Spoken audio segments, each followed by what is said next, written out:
Good afternoon बच्चों। तो हम लोग शुरू करेंगे प्रकाश चैप्टर का एक बहुत ही इंपॉर्टेंट टॉपिक है। आज हम लोग पढ़ने वाले हैं क्रांति कोण के बारे में।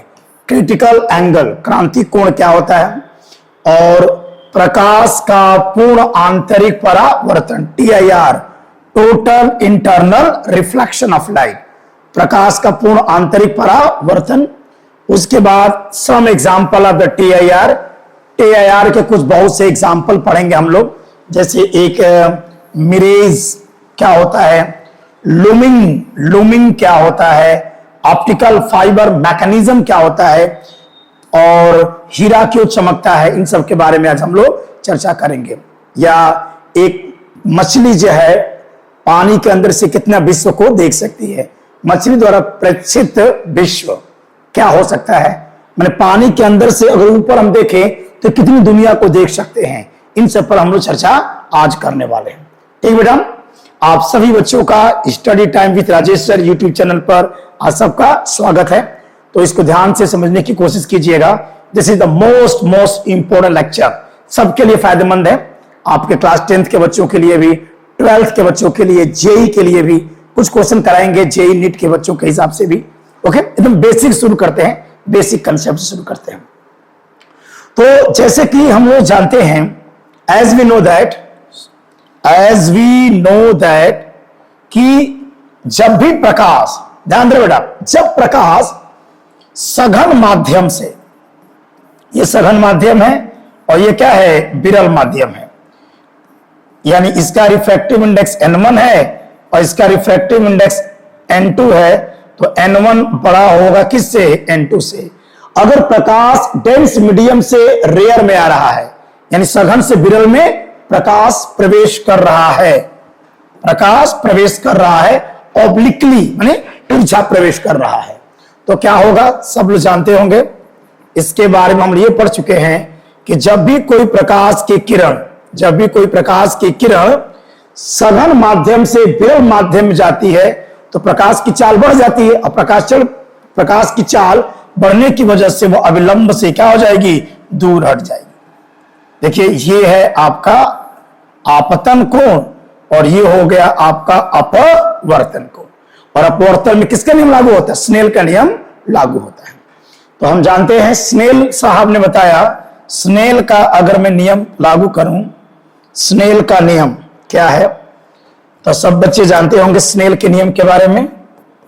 स्नेल का जो नियम है कि sine I by sine R बराबर क्या होता है, कांस्टेंट होता है। और this constant is known as the refractive index of second medium with respect to the first medium. माने ये कांस्टेंट है बेटा, दिस इज कांस्टेंट। तो ये हो जाएगा साइन I इक्वल्स के n और क्या हो जाएगा, साइन R, और n कांस्टेंट है। अगर n कांस्टेंट है तो sine I is directly proportional to R, यानी I is directly proportional to R। यानी ये बता रहा है कि रिफ्रैक्शन के दौरान, यानी अगर प्रकाश का अपवर्तन हो रहा है तो यदि मैं आपतन कोण बढ़ाऊंगा तो अपवर्तन कोण का मान भी बढ़ जाएगा। एकदम क्लियर, I बढ़ेगा तो R भी बढ़ेगा। अब देखिए, यहां देखो, ये आपतन कोण का मान है I और ये हमारा अपवर्तन कोण का मान R है। अच्छा, R यहां पर, R का मान ऑलरेडी I से क्या है, ज्यादा है। जैसे मान लो कि 30 अंश है तो हो सकता है कि 50 अंश हो। ओके, अगर I को बड़ा करोगे तो R भी क्या होगा, बड़ा होता जाएगा। और ऐसा करते करते क्या होने वाला, देखिए, अगर मान लीजिए कि मैंने I को थोड़ा सा और बड़ा कर दिया, अगर I को मैंने दूसरा रे दिखा रहा हूं, देखो इस तरह से बेटा, मैंने आपतन कोण के मान को क्या कर दिया, बढ़ा दिया। अगर आपतन कोण के मान के बढ़ाओगे तो अपवर्तन कोण का मान भी क्या हो जाएगा, बढ़ जाएगा। ये कोण का मान क्या होगा, ज्यादा हो जाएगा। मानिए समझना पर ध्यान से, कि आपतन कोण बढ़ेगा तो अपवर्तन कोण का मान भी बढ़ने लगेगा, यानी I बढ़ेगा तो R भी बढ़ेगा। तो I के मान को धीरे धीरे बढ़ाओगे, अगर I इधर आएगा तो आपका R क्या होगा, इस दिशा में जाएगा। माने I के मान को धीरे धीरे बढ़ाओगे तो R क्या होगा, बढ़ता जाएगा। और इस कंडीशंस पे क्या होने वाला है, मैं थोड़ा सा इस फिनोमेना को दिखाना चाहता हूं, बढ़िया से ध्यान से देखो, कई सारे फिगर से इसको समझा दिया जाएगा। ध्यान देना बेटा, मान लीजिए कि जेड और जेड डैश है, ये कौन सा माध्यम है? सघन माध्यम। और ये कौन सा माध्यम है? विरल माध्यम। एक प्रकाश की किरण सघन माध्यम से कहां आ रही है? विरल माध्यम में आ रही है, तो अविलंब से क्या होगी? दूर भागेगी। ये कौन सा कोण है बेटा? This is I and this is R. अभी हमने सिद्ध किया है कि अपवर्तन के दौरान आई और आर में सीधा रिलेशन होता है। आई बढ़ेगा तो आर का मान बढ़ेगा, आई बढ़ेगा 10 अंश तो आर का मान तो 10 अंश से ज्यादा ही बढ़ेगा। ठीक है, अब चलिए, अब मैं क्या करता हूं, आई के मान को थोड़ा सा बड़ा कर देता हूं। अगर आई के मान को मैं बढ़ा दूं, देखो बेटा, आई के मान को अगर बड़ा कर दे, अब आपतन कोण का मान ज्यादा हो गया तो अपवर्तन कोण का मान भी क्या होगा? ज्यादा हो जाएगा। देखिए, अब आर का मान इतना ज्यादा हो गया, आई के मान को बढ़ाओगे तो आर का मान भी बढ़ने लगेगा। ऐसे करते करते करते करते क्या होगा कि एक विशेष, देखना बेटा, एक विशेष आपतन कोण के लिए, एक विशेष आपतन कोण के लिए अपवर्तन कोण का जो मान है वह 90 अंश हो जाता है। अपवर्तन कोण का जो मान है वो 90 अंश हो जाता है। और जिस आपतन कोण के लिए, यदि प्रकाश की किरण सघन से विरल में जा रही है और जिस आपतन कोण के लिए, जिस विशेष आपतन कोण के लिए अपवर्तन कोण का मान 90 अंश हो जाता है, उसी विशेष आपतन कोण को क्रांतिक कोण के नाम से जाना जाता है। यानी ये वाला कोण जो होगा बेटा, जो वायलेट रंग का है, ये है आपका आईसी। क्या है? IC, critical angle. Critical angle. अगर मान लीजिए इसका मान और भी ज्यादा कर दे, अगर इसका मान क्रिटिकल से भी ज्यादा कर दिया जाए, यदि आपतन कोण का मान क्रिटिकल से भी ज्यादा कर देंगे, आपतन कोण का मान क्रिटिकल से भी अगर ज्यादा कर दोगे तो रे और ऊपर उठेगी और रे आपका क्या हो जाएगी? ऐसे निकल जाएगी। ये हो जाएगा बेटा TIR, प्रकाश का पूर्ण आंतरिक परावर्तन। इस पूरी प्रक्रिया को हम कई चित्रों में डिवाइड करके बताएंगे, अलग अलग इंडिविजुअली बता रहे हैं, तब समझ में आएगा क्या इसका मैं कहना चाहता हूं। ओके, इस पूरे फिगर को थोड़ा समझते हैं ठीक अलग से, देखिएगा ध्यान से। देखिए मैं क्या बताना चाहता हूं। पहला देखिए, पहला कंडीशन ये है, पहला कंडीशन ये है बेटा, यदि मान लीजिए कि कोई प्रकाश की किरण आ रही है, ओके, और वो सघन से कहां आ रही है बेटा? सघन माध्यम से कहां आ रही है? विरल माध्यम में आ रही है। वो अविलंब से क्या हो जाएगी बेटा? दूर हट जाएगी। ये आपतन कोण आई और यह अपवर्तन कोण क्या हो गया? आर हो गया। पहला चित्र। जरा दूसरा डायग्राम देखो बेटा, दूसरा डायग्राम को समझते हैं। अब मान लीजिए, मान लो कि आपतन कोण का मान एक विशेष आपतन कोण पर, एक विशेष आपतन कोण पर अपवर्तन कोण का मान क्या होगा बेटा? 90 अंश हो जाता है। यह कहलाएगा हमारा क्रांतिक कोण। क्या हो जाएगा? यहां पर आई कौन सा कोण है? आपतन कोण है, आपतन कोण। और यहां पर क्या है बेटा? आर क्या है? अपवर्तन कोण है, अपवर्तन कोण है। और यहां पर आई और आर में कैसा संबंध है? सीधा संबंध है। अगर आई के मान को धीरे धीरे बढ़ाएंगे तो आर का मान बढ़ता जाएगा। और एक विशेष आपतन कोण पर, माने यदि देखो, यदि आई बराबर आईसी तो आर बराबर क्या होगा? 90 अंश हो जाएगा। तो यह जो कोण होगा सघन है, और ये कौन सा माध्यम है बेटा? विरल माध्यम है। अब ध्यान देना कि क्रांतिक कोण की परिभाषा क्या है, क्रांतिक कोण किसे कहते हैं? तो सघन माध्यम में बना एक विशेष आपतन कोण जिसके लिए अपवर्तन कोण का मान 90 अंश हो जाता है। रिपीट अगेन, सघन माध्यम में बना एक विशेष आपतन कोण जिसके लिए अपवर्तन कोण का मान 90 अंश हो जाता है, उस विशेष आपतन कोण को क्रांतिक कोण के नाम से जाना जाता है। माने अगर आपतन कोण का मान क्रांतिक कोण के बराबर होगा तो अपवर्तन 90 अंश हो जाएगा। ओके, अच्छा एक और फिनोमिना देख लें। एक फिनोमिना और हो सकती है, वो क्या होगा? उस फिनोमिना को देखिए। यदि प्रकाश की किरण यदि प्रकाश की किरण सघन माध्यम से कहां रही है, विरल माध्यम में प्रवेश कर रही है। यदि प्रकाश की किरण सघन से विरल में जा रही हो और यदि आपतन कोण का मान क्रांति कोण से क्या हो जाए, बड़ा हो जाए। यदि प्रकाश की किरण सघन से विरल में जा रही हो और आपतन कोण का मान क्रांति कोण से बड़ा हो जाए तो वहां क्या होगा, TIR होगा। और प्रकाश की किरण विरल माध्यम में नहीं जाएगी, वो उसी माध्यम में वापस लौट जाएगी और ये होगा बेटा इस तरह से वापस लौट जाएगी और ये फिनोमेना होगा TIR। हालांकि अपवर्तक पृष्ठ है, अपवर्तक पृष्ठ काम कर रहा है परावर्तक का। ऐसा कब होगा, यदि प्रकाश सघन से विरल में जा रहा हो, यदि आपतन कोण का मान क्रांतिक कोण से बड़ा हो जाए तो प्रकाश का अपवर्तन के जगह पर परावर्तन होने लगता है और इस घटना का नाम है प्रकाश का पूर्ण आंतरिक परावर्तन, TIR, टोटल इंटरनल रिफ्लेक्शन। प्रकाश का पूर्ण आंतरिक परावर्तन। और प्रकाश का पूर्ण आंतरिक परावर्तन कब होगा, दो शर्त है। There are two condition for TIR। पहली शर्त, प्रकाश सघन माध्यम से विरल माध्यम में जा रहा हो, यदि आपतन कोण का मान क्रांतिक कोण से बड़ा हो जाएगा तो वहां पर TIR आकर्ष करेगा, TIR होगा, यानी प्रकाश की किरण अपवर्तक पृष्ठ को छूकर उसी माध्यम में रिबाउंड हो जाएगी, वापस लौट आएगी। ओके, इन तीनों घटनाओं को देख लीजिए। पहला देखिए, यह घटना कब हो रही है, जब I का मान IC से क्या है, छोटा है। देखिए, यदि प्रकाश की किरण सघन से विरल में जा रही हो और यदि आपतन कोण का मान क्रांतिक कोण से छोटा है, ध्यान दीजिए, यदि प्रकाश की किरण सघन से विरल में जा रही हो और यदि आपतन कोण का मान क्रांतिक कोण से छोटा है तो अपवर्तित किरण विरल माध्यम में प्रवेश कर जाएगी अविलंब से दूर हटते हुए।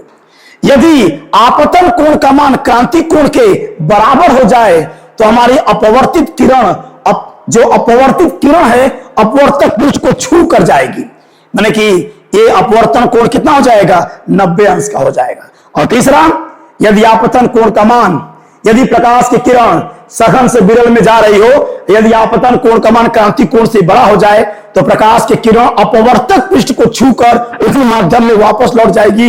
यह घटना प्रकाश का पूर्ण आंतरिक परावर्तन कहलाएगा, टोटल इंटरनल रिफ्लेक्शन के नाम से इसको हम जानते हैं। ओके बेटा, चलिए अब यहां पर एक काम करते हैं, मैं एक काम करता हूं कि सपोज दैट प्रकाश की किरण कहां से आ रही है, सघन माध्यम से विरल माध्यम में आ रही है।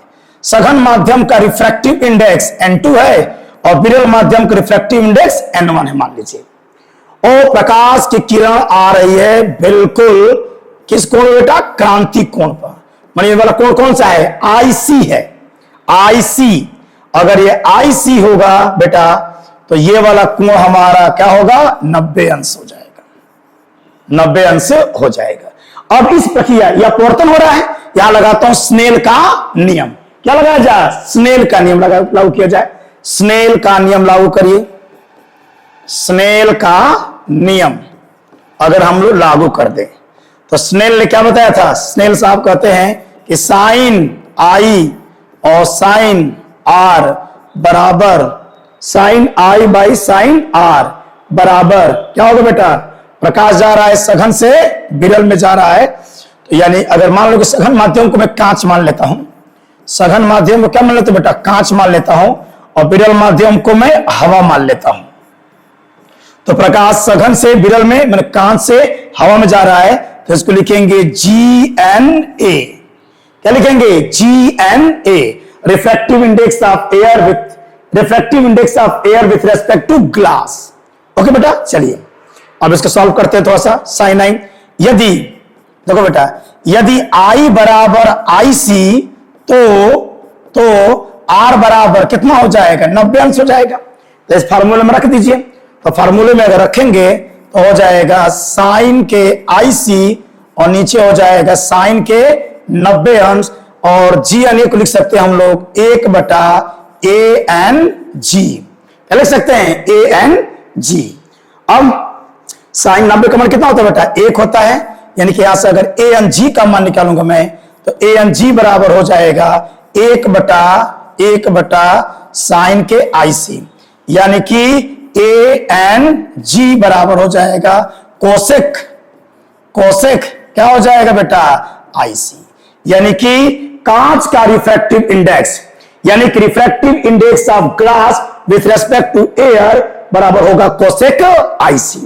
तो ये एक बहुत अच्छा फार्मूला बन गया कि n बराबर हो जाएगा बेटा कोसेक आईसी। अब यन और आईसी में क्या रिलेशन होता है, इस पर थोड़ा सा हम चर्चा करना चाहेंगे। क्रांति कोण और अपवर्तनांक में क्या रिलेशन होता है। ठीक है बेटा, उतारो जल्दी से इसको।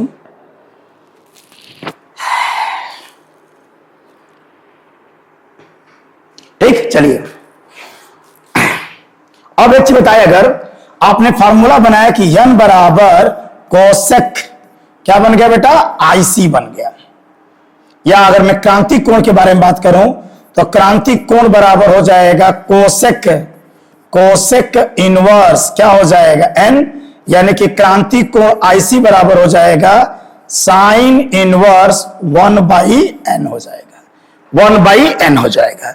अब चलिए थोड़ा इन दोनों में रिलेशन देख लेते हैं, क्या रिलेशन है क्रांति कोण और आईसी में, क्या आपका रिलेशन होगा। इस फार्मूले को देखने से पता चल रहा है कि आईसी और एन में कैसा रिलेशन है बेटा, उल्टा रिलेशन होगा। अर्थात देखिए ध्यान से, यहां पर मैं 3 डाटा लिख रहा हूं, यहां लिख रहा हूं माध्यम, यहां उसका रिफ्रैक्टिव इंडेक्स और यहां उसका क्रांतिक कोण।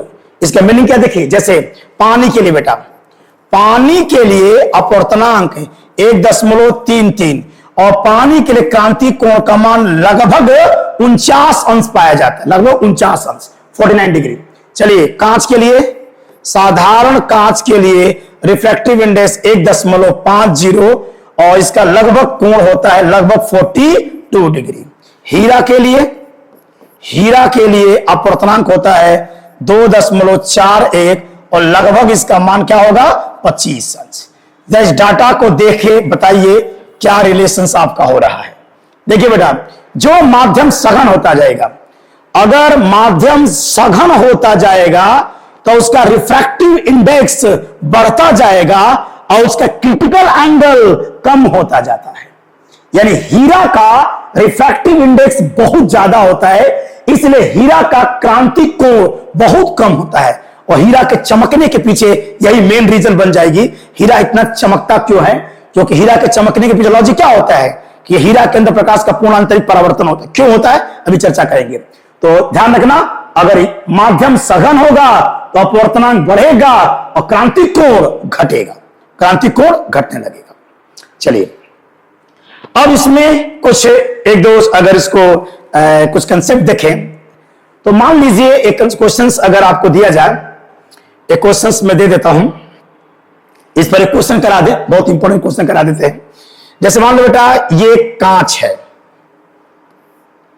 इसको मान लेते हैं ये वाला हिस्सा पानी है बेटा, ये पानी है, ठीक है बेटा, ये रहा पानी, ठीक है। इसके नीचे वाला जो हिस्सा है बेटा ये कांच है, ये क्या है कांच है और इसका ऊपर वाला जो हिस्सा है वो बेटा हवा है। कितना है, हवा है। ध्यान देना, ये कांच, पानी और हवा। मान लीजिए प्रकाश की किरण कांच से जा रही है, एक प्रकाश किरण कांच से आपका प्रवेश करी। अगर प्रकाश की किरण कांच से पानी में जाएगी तो कांच और पानी के संदर्भ में, तो कांच सघन है और ये क्या है विरल है, सघन से विरल अविलंब से क्या होगी, दूर भाग जाएगी। प्रकाश की जो किरण होगी बेटा, देखो प्रकाश की किरण सघन से कहां जा रही है, विरल में जा रही है, तो अविलंब से दूर हटेगी, यानी सीधे ना जाके अविलंब से दूर हट जाएगी, कुछ ऐसे निकल जाएगी। अविलंब से क्या हो जाएगा, दूर हो जाएगा। मान लो कि आपतन कोण क्या है बेटा, आई है और इसका अपवर्तन कोण कितना हो जाएगा, आर हो जाएगा। और यहां पर अब देखो, यहां पर प्रकाश की किरण, जरा देखिए प्रकाश की किरण पानी से कहां जा रहा है, हवा में, यानी कि पानी से हवा में, माने सघन से विरल में। और मान लीजिए कि यहां पर प्रकाश की किरण का क्या होता है, इस तरह से प्रकाश किरण अपवर्तक पृष्ठ को छू करके चली जाती है, अपवर्तक पृष्ठ को छू करके चली जाती है। बहुत अच्छा क्वेश्चन है ये।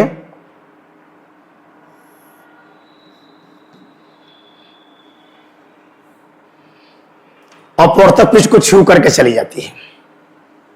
देखो बेटा, ये वाला किरण है, ये वाला किरण आपका फिगर बना के आपको दिया गया है, ठीक है। तो अगर ये आर होगा तो ये भी कोण कितना हो जाएगा बेटा, आर हो जाएगा, है ना, ये आर हो जाएगा। इसमें क्या पूछा है, कह रहा कि find A N G, find A N G, यानी हवा के सापेक्ष कांच का अपवर्तनांक ज्ञात कीजिए। ये क्वेश्चन आपने जेई ने पूछा हुआ है, तो जेई का एक क्वेश्चन है, इसका मतलब मोस्ट इंपॉर्टेंट क्वेश्चन होगा ये। तो जेई में क्वेश्चन चित्र बना के दिया गया था, और चित्र बना करके आपसे पूछा था कि अगर प्रकाश की किरण कांच से कहां जा रही है, पानी में, फिर पानी से जा रही है हवा में, और जब प्रकाश की किरण अगर प्रकाश की किरण पानी से जब हवा में जा रही है, तो यहां पर क्या होता है, क्रांतिक कोण बन रहा है, मानिए आपतन कोण पानी के क्रांतिक कोण के बराबर हो जाएगा। तो ये अपवर्तित किरण क्या होगी, एकदम सरफेस को छू करके जाने लगेगी। तो पूछा है आपसे कि एएनजी हवा के सापेक्ष कांच का रिफ्रैक्टिव इंडेक्स क्या होगा। बहुत अच्छा क्वेश्चन था, जेई ने ऑप्शन दिया था कि 4/3 पूछा था, साइन इनवर्स कुछ दिया था, साइन इनवर्स आई का मान, या 3/4, ऐसे 4-5 विकल्प दिया था। और क्या ऑप्शन सही हो बताएंगे भी आपको। ओके, तो चित्र को और सही ढंग से बना लेते हैं हम लोग, चित्र को और सही ढंग से बनाओ बेटा। बहुत अच्छा क्वेश्चन है ये, इस क्वेश्चन को दिमाग में बैठाइए बढ़िया से। थोड़ा बड़ा चित्र को बना लेता हूं मैं। ये है कांच, ठीक है बेटा, दिस इज कांच, ग्लास, ये कांच है, और ये क्या बेटा, पानी, ये पानी है, और ऊपर का हिस्सा क्या है बेटा, हवा है, ऊपर का पूरा हिस्सा हवा है। एक प्रकाश की किरण कांच से पानी में पहले प्रवेश कर रही, देखो ध्यान से, प्रकाश की किरण कांच से पानी में प्रवेश कर रही है। प्रकाश की किरण एक कांच से पानी में जा रही है, क्या खींचोगे, एक अभिलंब खींचिए, अभिलंब। तो प्रकाश कांच से पानी में जा रहा है, सघन से विरल में जा रहा है, तो अभिलंब से क्या होगा, दूर भाग जाएगा, अभिलंब से दूर हटाइए, यानी कि ये थोड़ा सा मुड़ जाएगा ऐसे, है ना। ये वाला कोण क्या है बेटा, आई है, और ये वाला कोण क्या है बेटा, मान लेते हैं कि आर है। अब प्रकाश यहां पहुंच गया। अब देखो, अब प्रकाश कहां जा रहा है, पानी से हवा में, माने सघन से विरल में जा रहा है। और मान लीजिए ये वाला जो कोण है ये भी आर होगा, और मान लीजिए कि ये जो आर है वो पानी के क्रांतिक कोण के बराबर है, माने ये वाला जो कोण है वो पानी के क्रांतिक कोण के बराबर है।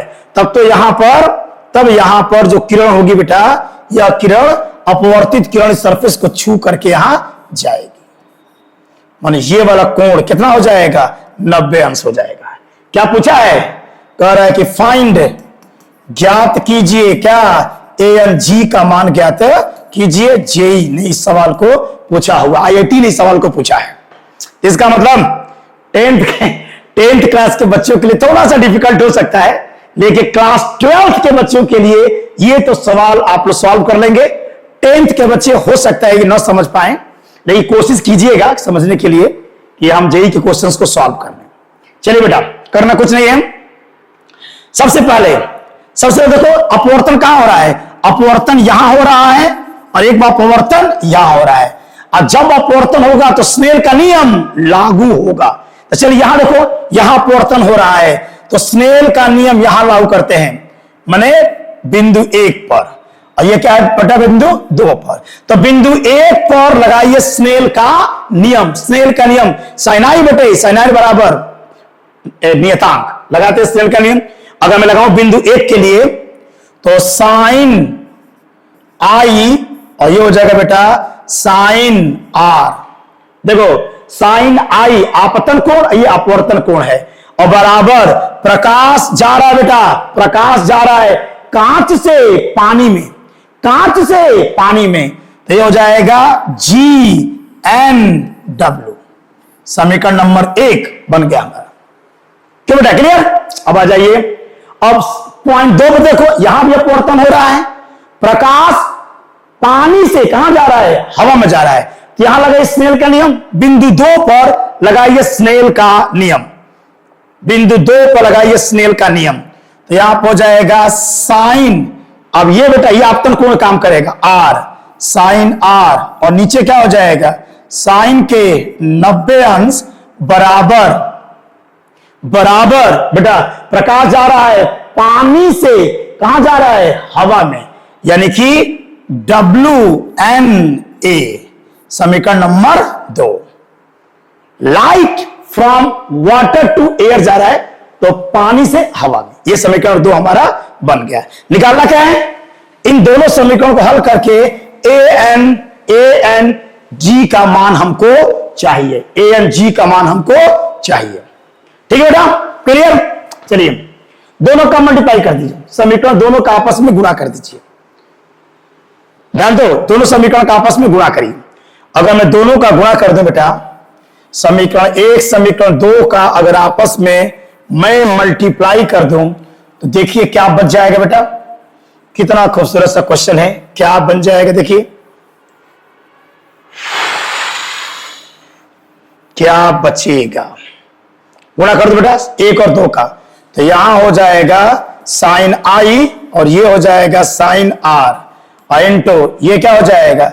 साइन R, और ये होगा बेटा साइन के 90, और इधर हो जाएगा GNW इंटू WNA। आंसर मिल गया बेटा, कट कर दो, साइन R से साइन R कैंसिल, और ये हो जाएगा बेटा साइन I और साइन 90 का मान कितना होगा? साइन 90 का मान तो 1 हो जाएगा, खत्म। अच्छा, GNW का मान पढ़ा चुका हूं बेटा, बहुत अच्छा लेक्चर है। GNW मतलब कि अगर GNW को तोड़ेंगे तो जो माध्यम बाद में तो ऊपर जाता है, माने ANW, और नीचे क्या होगा बेटा? ANG, और WNA को लिखेंगे 1 बटा आपका हो जाएगा ANW से ANW खत्म, तो 1 बटा ANG बराबर हो गया बेटा साइन के साइन I। दोनों पक्ष को उल्टा कर दो तो आपका आ गया ANG बराबर 1 बटा sine I। This is the most important question. ये जेई ने सवाल को पूछा हुआ था। तो बहुत ही खूबसूरत सा क्वेश्चन हम लोग लगा रहे हैं, किसके? क्रांतिक कोण के आधार पर। अब देखते हैं थोड़ा सा कुछ एग्जाम्पल पढ़ लिया जाए क्रांतिक कोण से संबंधित, या क्रांतिक कोण बहुत अच्छे क्वेश्चन आएंगे। TIR से संबंधित कुछ परिभाषाएं पढ़े, TIR को समझते थोड़ा, प्रकाश का पूर्ण आंतरिक परावर्तन क्या होता है। तो TIR के बारे में अगर मैं सिखा रहा था, TIR क्या होता है? TIR प्रकाश का पूर्ण आंतरिक परावर्तन, टोटल इंटरनल रिफ्लेक्शन, प्रकाश का पूर्ण आंतरिक परावर्तन। क्या बेटा? परावर्तन। ऐसा कब होता है? इसकी 2 शर्तें हैं। There are 2 condition for TIR। TIR कब होगा? 2 शर्त फॉलो करेगा तब। यदि प्रकाश सघन माध्यम से कहां जा रहा हो? विरल में जा रहा हो। यदि प्रकाश की किरण डेंस से रेयर में जा रहा हो, और यदि आपतन कोण का मान बड़ा हो जाए क्रांतिक कोण से, देन TIR अकर्स। तो TIR कब होगा? अगर प्रकाश की किरण सघन से विरल में जा रही हो और आपतन कोण का मान क्रांतिक कोण से अगर बड़ा हो जाएगा, तो वहां पर TIR संपन्न हो जाएगा। अब चलिए कुछ एग्जाम्पल देख लेते हैं। एक एग्जाम्पल देख लिया जाए इसका, बहुत एक खूबसूरत सा एग्जाम्पल दिया गया है इसका।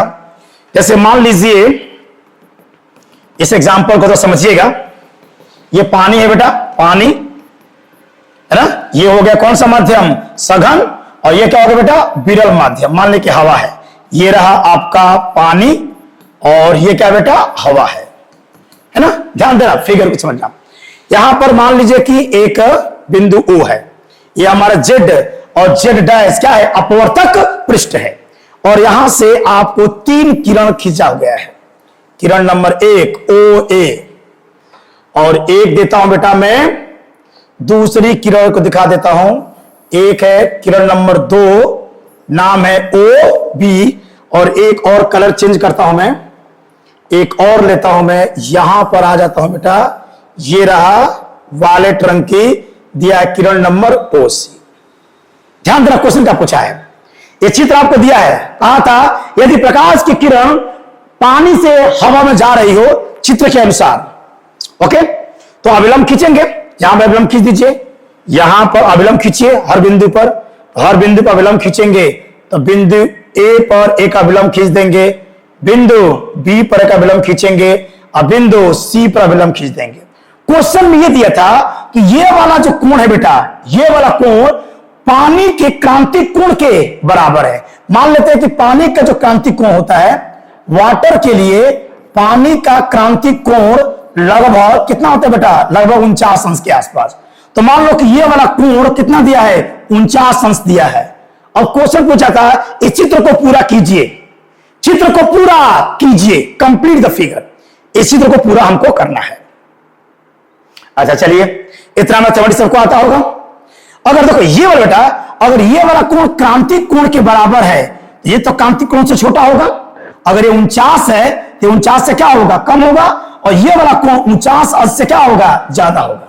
देखो अगर ये 49 है तो ये 49 अंश से कम होगा, और ये 49 अंश से ज्यादा होगा। मान ये क्रांतिक कोण के बराबर है, ये क्रांतिक कोण से छोटा होगा और ये क्रांतिक कोण से बड़ा हो जाएगा। इसको मैथमेटिकली समझ पा रहे हो कैसे? तो समझने के लिए एक देख लीजिए, ऐसे समझ सकते हो, ऐसे समझ में बिल्कुल आ जाएगा आपके कोण के बारे में। देखना बेटा, अगर ये 49 है तो हमारा ये हमारा पूरा कोण 49 होगा ना, और ये पूरा कोण 49 होगा बेटा, ये वाला होगा 49 डिग्री। तो देखो ये वाला कोण अगर मान लो कि आई मानते हैं तो ये वाला कोण भी क्या होगा, आई, और देखो आई का मान क्रांतिक कोण से क्या है, छोटा है। तो अगर ये 49 अंश से, 49 अंश से छोटा होगा और ये 49 अंश से बड़ा होगा। अब देखिए तीनों घटनाएं एक साथ आ गई। और नियम सुनिए, बहुत इंपॉर्टेंट एक कंसेप्ट है, बहुत एक अच्छा कंसेप्ट समझ लीजिए। यदि प्रकाश की किरण, सुन लो ध्यान से, यदि प्रकाश की किरण सघन माध्यम से विरल माध्यम में जा रही हो, यदि प्रकाश की किरण सघन माध्यम से विरल माध्यम में जा रही हो और आपतन कोण का मान क्रांतिक कोण से छोटा है, आपतन कोण का मान क्रांतिक कोण से छोटा है, तो अपवर्तित किरण विरल माध्यम में चली जाएगी। या इसका आपतन कोण क्रांतिक कोण से छोटा है, माने अपवर्तित किरण हवा में जाएगी, हवा में जाएगी, सघन से विरल में विलंब से दूर हटती हुई। यानी प्रकाश की किरण बेटा ऐसे निकल जाएगी, ऐसे चली जाएगी अविलंब भागते हुए। अच्छा, इसका जो कोण है बेटा, ये तो आपतन कोण एकदम क्रांतिक कोण के बराबर है। और तुम जानते हो कि जो आपतन कोण क्रांतिक कोण के बराबर होता है तो अपवर्तन कोण का मान 90 अंश होता है, अर्थात अपवर्तित किरण अपवर्तक पृष्ठ को छू करके जाएगी, एकदम 90 डिग्री पर छू कर जाएगी। यानी बेटा ये ऐसे निकल जाएगी, एकदम ऐसे निकलेगी, एकदम 90 डिग्री पर। और ये वाला जो कोण है यह बड़ा होगा 49 अंश से। जब आपतन कोण का मान क्रांतिक कोण से बड़ा हो जाता है तो प्रकाश की किरण अपवर्तक पृष्ठ को छूकर उसी माध्यम में वापस लौट आएगी, माने ये किरण वापस लौट आएगी। TIR, यही है बेटा TIR, दिस इज TIR, प्रकाश का पूर्ण आंतरिक परावर्तन, TIR अकर्स। क्लियर, समझ में आ गया कि क्या घटना हो रहा है।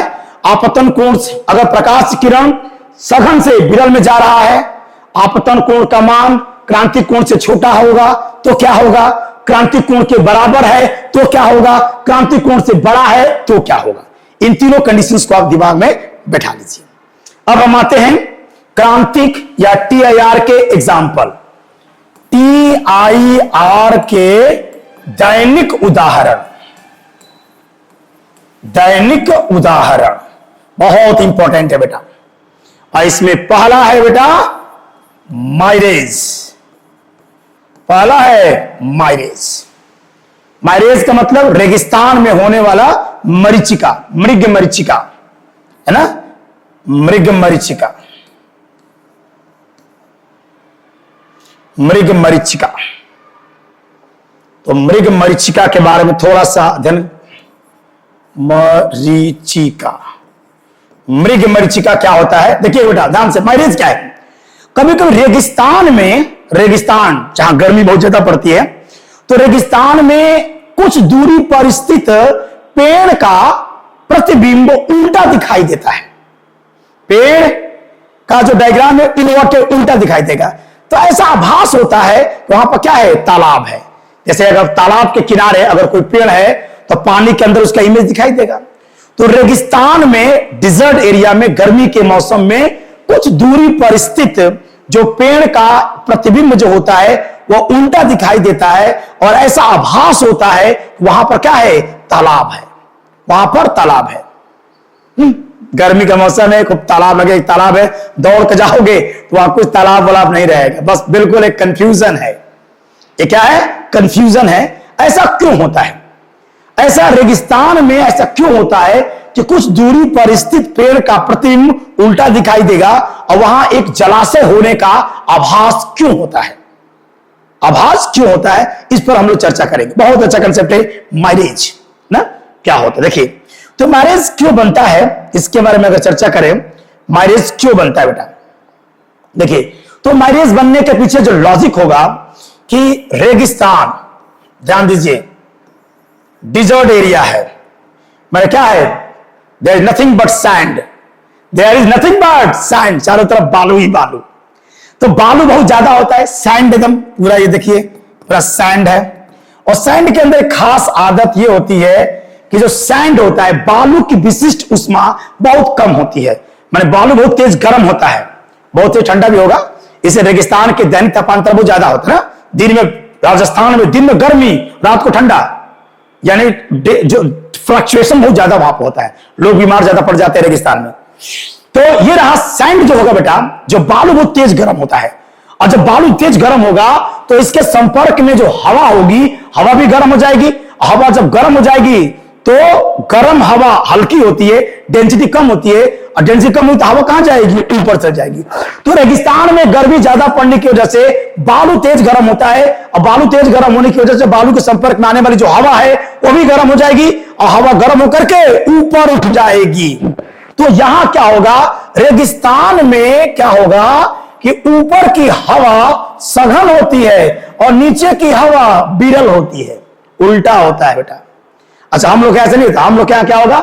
नॉर्मल एरिया में, नॉर्मल एरिया में क्या होगा? नीचे सघन, नीचे जो हवा होती है घनी होती है, ऊपर विरल होती है।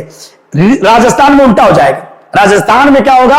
अत्यधिक गर्मी पड़ने की वजह से क्या होगा? हवा गर्म होकर के ऊपर उठ जाएगी, तो ऊपर का माध्यम सघन और नीचे का माध्यम विरल हो जाएगा। अब देखिए क्या होगा?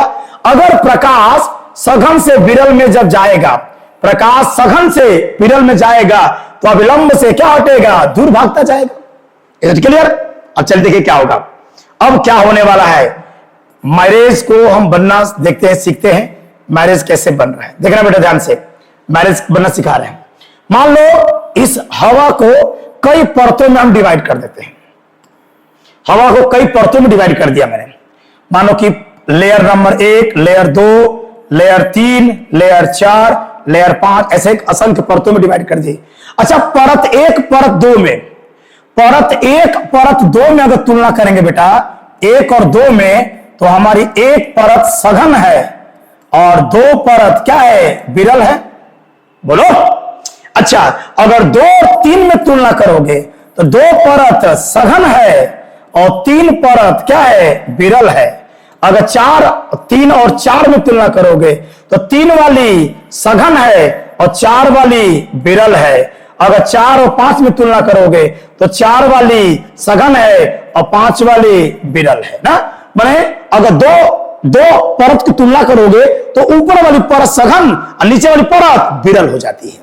अब चलिए प्रकाश मान लो परत 1 से परत 2 में आ रही है। देखिए यहां से प्रकाश की किरण परत नंबर 1 से परत नंबर 2 में जा रही है, अर्थात सघन से विरल में, सघन से विरल में, तो अविलंब से क्या होगा? दूर भागेगा।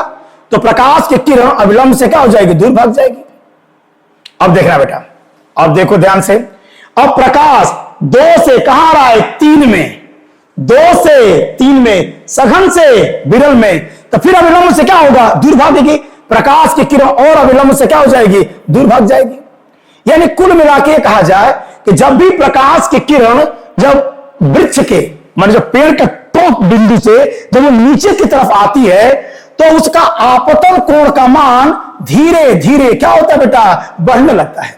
क्यों? क्योंकि प्रकाश जब सघन से विरल में जाएगी, हम जानते हैं कि प्रकाश जब सघन से विरल में जाएगा तो अविलंब से क्या होगा, दूर भागेगा, अविलंब से दूर भागता है। इसलिए जब भी प्रकाश की किरण अगर पेड़ के वृक्ष के टॉप से नीचे की तरफ आ रही है तो धीरे धीरे उसके आपतन कोण का मान क्या होता है, बढ़ता जाता है, बढ़ता जाता, बढ़ता जाता, बढ़ता जाता है। और एक समय पर, एक पर्टिकुलर टाइम पर आपतन कोण का मान इतना ज्यादा हो जाता है कि वह हवा के क्रांति कोण से अधिक हो जाएगा।